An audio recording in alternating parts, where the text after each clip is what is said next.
आकाश sir, आपका तो कोई जवाब ही नहीं।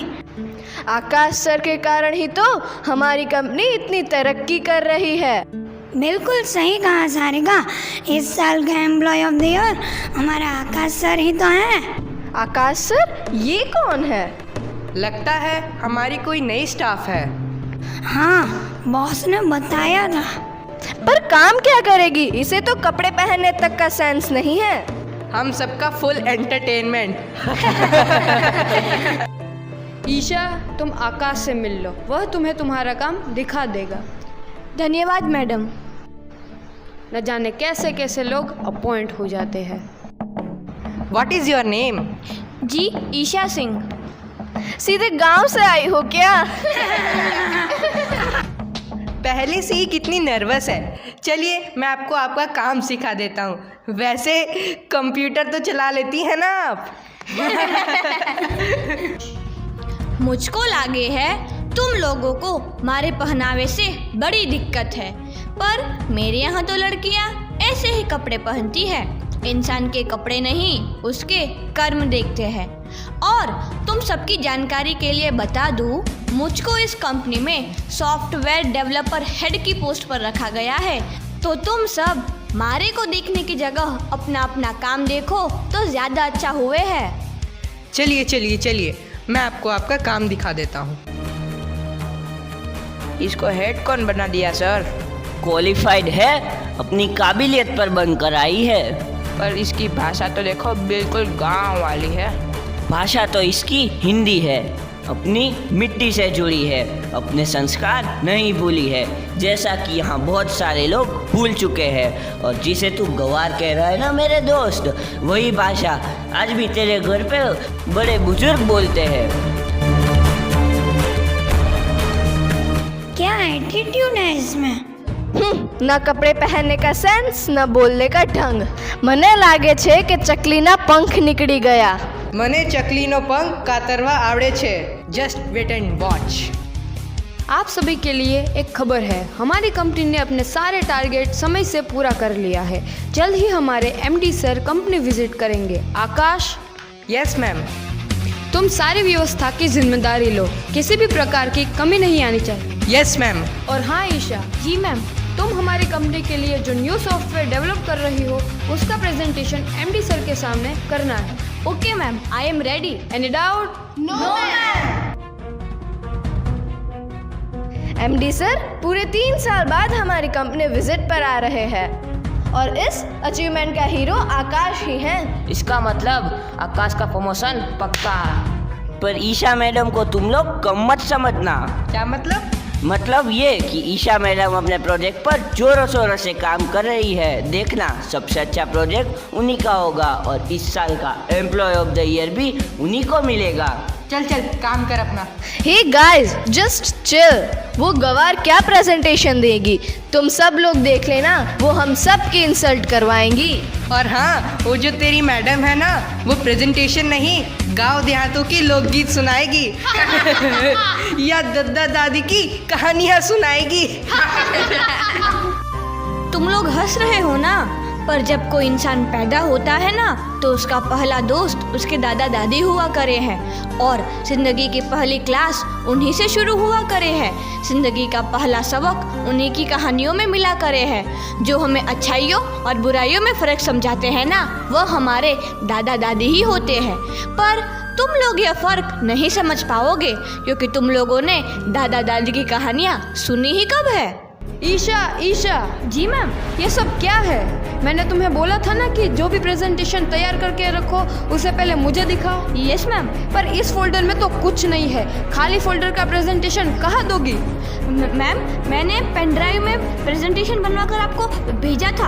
आप 1 मिनट रुकिए, मैं चेक करती हूँ। पर ये तो सब खाली है, क्यों टाइम वेस्ट कर रही हो? मैम, मैं माँ बाबू की कसम खाती हूँ, मैंने सच में बनाकर आपको भेजा था। Just shut up. ये क्या कसम वसम लगा रखी है?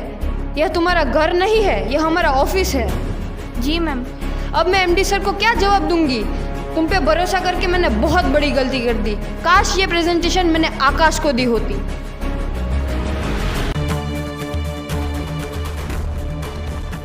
Good morning sir. Good morning everyone.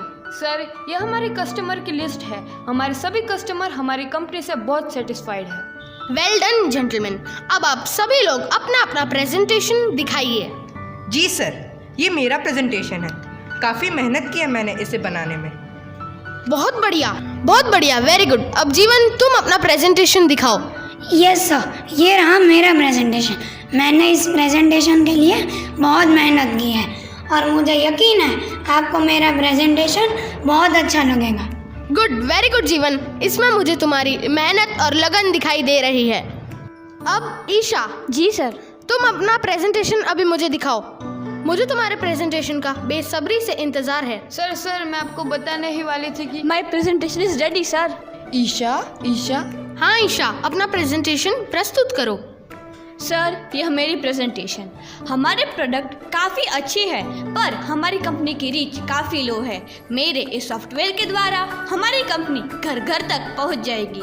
हमारा प्रोडक्ट वे देख सकेंगे, खरीद सकेंगे, रिटर्न कर सकेंगे और सबसे बड़ी बात, अगर उनको कोई भी समस्या होगी तो हमसे संपर्क कर सकेंगे। बहुत बढ़िया ईशा, वेल डन ईशा।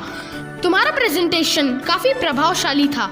तुम्हारे इस शानदार प्रेजेंटेशन के लिए मैं तुम्हें एम्प्लॉय ऑफ द ईयर घोषित करता हूँ। हमारी कंपनी में हमें तुम जैसे ही एम्प्लॉय चाहिए। और हाँ, तुमने ये जो शानदार प्रेजेंटेशन दिखाया है ना, उसकी वजह से मैं तुम्हारी पूरी ब्रांच को प्रमोट करता हूँ।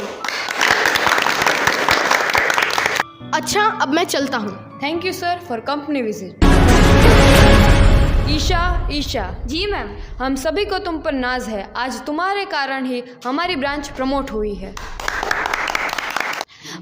पर मैम, मुझे कुछ कहना है। हाँ बोलो ईशा, आज तुम बोलोगी और हम सुनेंगे। मैडम, हमारी मातृभाषा यानी हमारी माँ की बोली, जिसे बोलन में मुझे शर्म नहीं गर्व महसूस हुआ करे है, पर कुछ लोगों में इसे बोलने में शर्मिंदगी महसूस हुआ करे है क्योंकि उन्हें यह भाषा अपने स्टेटस की ना लागे है। पर वे क्यों भूल जाया करे है कि जिस स्टेटस की वह बात करे है उस स्टेटस की नींव में यही भाषा है। यह भाषा एक गरीब की, मजदूर की, व्यापारी की, हमारे पूर्वजों की बोली है। इसमें खेतन खलिहानों की खुशबू आया करे है। संत कबीर, तुलसी, पंत निराला, प्रेमचंद जैसे कवियों लेखकों ने हिंदी भाषा और उनकी बोलियों में पिछले 500 सालों में साहित्य रचा है। आज के लोगों को इसे बोलने में उनका स्टेटस गिर जाया करे है, इसे सुनने में अपमान महसूस हुआ करे है। मैडम, हम घर के बाहर कितनी गैर भाषा का प्रयोग कर ले, पर हम घर आते ही अपनी मातृभाषा में बोलने लग जाते हैं। काहे कि अपनी बोली में हमें सुकून मिले है। यह बोली हमें अपने परिवार से जोड़कर रखे है, हमारी संस्कृति और सभ्यता को बांधे रखे है। ईशा, ते तो हमारे बधानी आँख खोली दी थी। और हाँ आकाश सर, मुझे तो पहले से ही मालूम था कि आपने ही ईशा मैडम की पेन ड्राइव से प्रेजेंटेशन डिलीट की है और मैं बॉस को कंप्लेंट करने ही जा रहा था, लेकिन ईशा मैडम ने मुझे रोका और कहा मैं बुराई का जवाब बुराई से नहीं अच्छाई से और अपने कर्म से देना है। ईशा, क्या तुम्हें पहले से ही पता था? हाँ आकाश, मुझे माफ़ कर दो ईशा। सवार नो भूलो, यदि सांझे घर आवे तो इन्हें भूलो नो के भाई। नम नाटु मुये नम मरिकनो। इसके कहने का मतलब है हमें अपनी राष्ट्रभाषा का सम्मान करना चाहिए। है भाषा मेरे मन की, भाषा तेरे भी मन की, हिंदी है अपनी बोली, सुनो साथी संगी हम जोली, कानों में मिश्री घोले जब भी कोई हिंदी बोले, है भाषा ये भारत की, भारत के जन जन की। हिंदी है हम वतन है हिंदुस्तान, हिंदी है हम वतन है हिंदुस्तान।